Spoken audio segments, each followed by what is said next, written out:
នេះគឺជាលើកទី1របស់ខ្ញុំអីដែលបានធ្វើដំណើរកម្សាន្តរយៈពេលយូរនិងឆ្ងាយទៅក្រៅប្រទេសហើយក៏ជាលើកទី1ដែលខ្ញុំបានធ្វើដំណើរតាមរយៈផ្លូវអាកាសផងដែរហើយមានអារម្មណ៍ថាក្តុកក្តួលភ័យមែនទែនភ័យអហើយវីដេអូនេះដែរខ្ញុំចង់បង្ហាញដល់អ្នកនរគ្នាពីបទពិសោធន៍លើកទី1របស់ខ្ញុំក្នុងការជិះយន្តហោះទៅលេងក្រៅប្រទេសចឹងបងប្អូនហើយចំពោះបងប្អូនដែលមិនធ្លាប់ធ្វើដំណើរតាមរយៈផ្លូវអាកាសទៅក្រៅប្រទេសហើយត្រៀមនឹងទៅលេងក្រៅប្រទេសអីបងប្អូនអាចមើលវីដេអូនេះបានថាមានរសជាតិមិនចឹងបងប្អូនហើយវីដេអូនេះខ្ញុំនឹងធ្វើលក្ខណៈជា real វីដេអូតែម្ដងអត់មានការកាត់តថែមថយសំឡេងអីទេអញ្ចឹងវាជាក់ស្ដែងដូចយើងជិះយន្តហោះជាក់ស្ដែងអញ្ចឹងនៅពេលបងប្អូនមើលវីដេអូនេះតាមអ្នកទាំងអស់គ្នាបងប្អូនអញ្ចឹងវីដេអូនេះខ្ញុំក៏នាំបងប្អូនទាំងអស់គ្នាទៅឲ្យស្គាល់ប្រទេសតៃវ៉ាន់ផងដែរហើយឥឡូវនេះដែរយន្តហោះក៏កំពុងតែរៀបចំឡើងហើយមានអារម្មណ៍ថាម៉ាស៊ីនវាគឺលឺខ្លាំងមែនទែន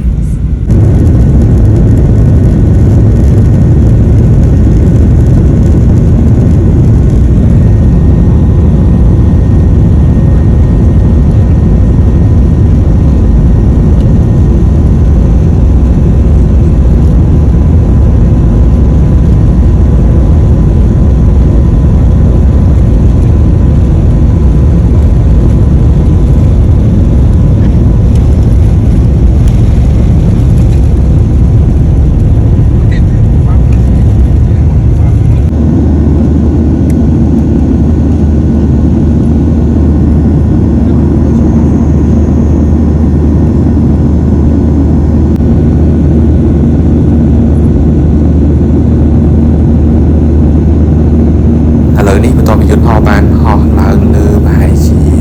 10ទៅ15នាទីគឺយើងបានហោះមកដល់បែបពពកខាងលើអាចថាហូបពពកខាងលើបានដំណាក់កាលហើយ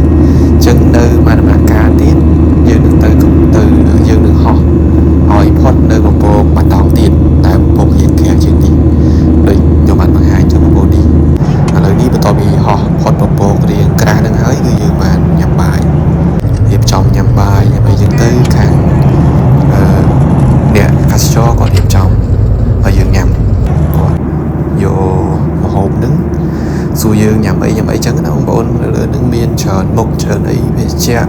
អាហារហូបចុកអីចឹងទៅគេមានមកចប់នៅនឹងមកយើងចង់ញ៉ាំអីយើងប្រាប់ទៅពួកគាត់ទៅគាត់នឹងឲ្យយើងដាក់ឲ្យយើងញ៉ាំ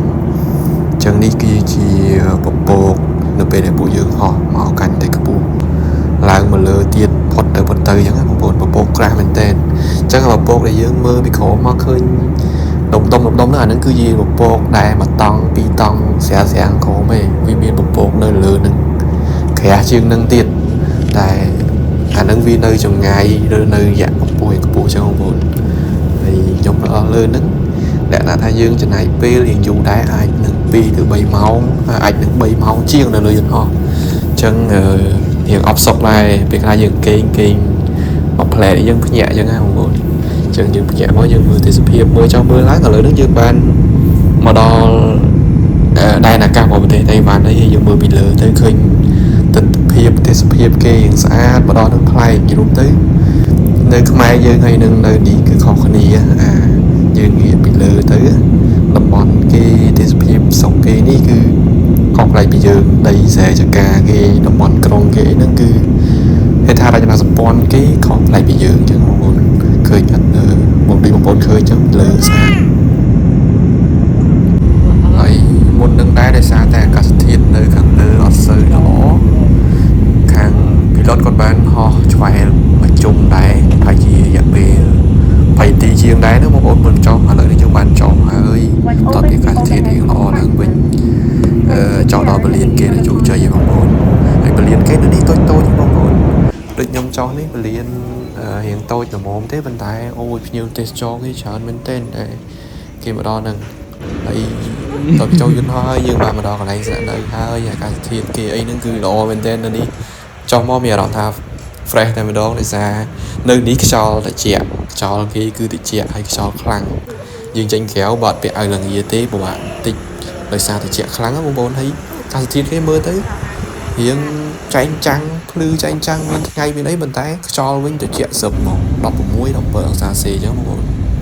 ហើយខ្ញុំបានជីកឡានជីកដើរលេងអញ្ចឹងទៅបងក៏នាំដើរលេងអញ្ចឹងណា chung mình mưa sầm một mưa y chẳng hay là ní chi bị chớn chung mình nâng sầm một hay video đi đá cứ riêng về anh thì anh bông ổn hay xong phải chọc trầm đắng chụp nên là video cào nhưng vừa video top để tôi nâng có thể thay mặt có thể tiền ở con bông ổn